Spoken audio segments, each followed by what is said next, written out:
Okay. You know, there was a huge announcement from Fujifilm. Well, not huge according to most of you people. And within a 24-hour period of time, really tired. I've been out shooting all day. Been up for 3 days too.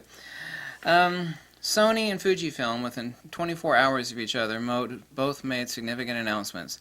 And never have I ever seen a more significant compare and contrast, and none of you people noticed it, or maybe some of you did. Fujifilm released firmware for a dinosaur relic of a camera, which is a really good camera, the X Pro 1, and a firmware update for that old discontinued camera. It's like, well, that's fine. Everybody knows that Fujifilm really treats their customers well. And they release firmware on old cameras that they don't even make anymore. I mean, who else does that? Okay.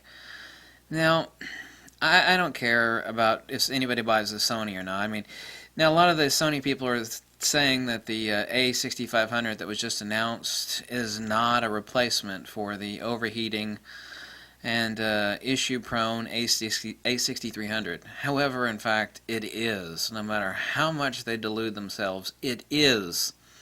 That's all well and fine, okay?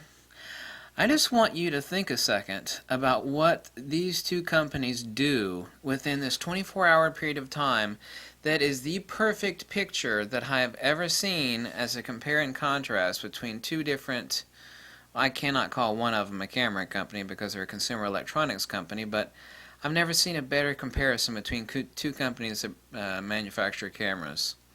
Never. One of them is giving a firmware update to a discontinued dinosaur camera, which is still a really good camera. For street photography, it's perfectly fine. They're cheap as hell, by the way, on eBay. Sometimes like $300. A firmware update on that camera. And another company that only 8 months later is announcing the release of a replacement, the A6500.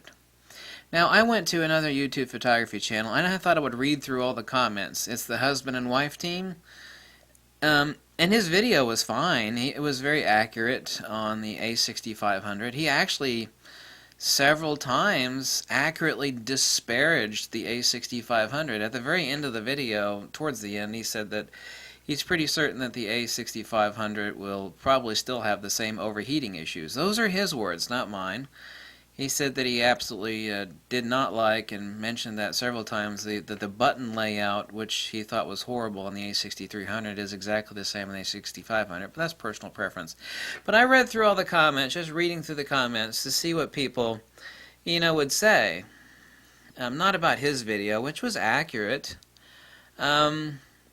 And there was an enormous amount of hatred, not directed at him or his video, but hatred directed at Sony. A lot of it's reading like, oh, I just bought the A6300, this is ridiculous, I'm so pissed, or what is, this is ridiculous. I mean, these are people that own the camera, the A6300, and they feel betrayed and pissed. I mean, I looked through a long string of comments. There was an inordinate, large, prolific number of them saying that. And that's exactly what I expected. A bunch of people forwarded me to Reddit, and people were saying that. Now, obviously, there are plenty of fanboys, like the video that I made early last night. I mean, it's got enormous downvotes because I said that that was a failure, on their part. They can't. Some things can't be fixed. You can't blame Sony for not being able to fix the overheating issues in the A60. Some things ultimately have to be replaced. It's like, we just can't fix this. It requires a new design, a totally new, different model. There have been many companies that have the Nikon Ace the D610 to replace the D600. But I just want you to think a minute about what a radically different company Fuji is. Radically different. Sending out firmware updates on a dinosaur of a camera, the X Pro 1. Compare that to another company that, got a new model, 8 months later. I mean, they introduced the 6300 in February, and they've announced its replacement people feel betrayed. I mean, these aren't even my words. These are the comments of people that I'm reading that own the camera. And it's like a fly-by-night. I mean, it's almost like comparing, you know, your mistress to your wife. Fuji is like the wife that you could depend on, and the other company is like the mistress that, well, you would actually never cheat on a good wife, right? So that's a bad analogy.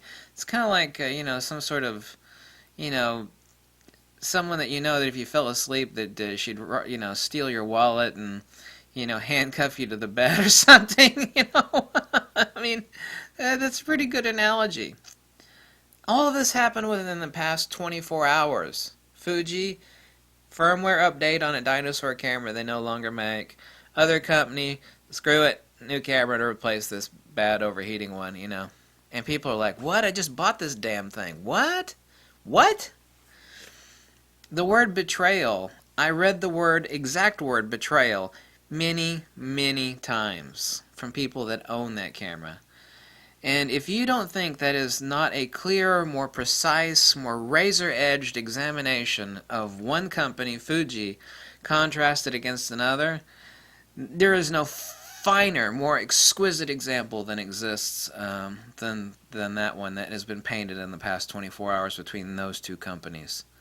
Absolutely exquisite example. You hate this video all you want, you know I'm damn well right. I am damn well right. Damn it, I am absolutely right, and you know it. Even if you hate me or you hate this video, I'm right.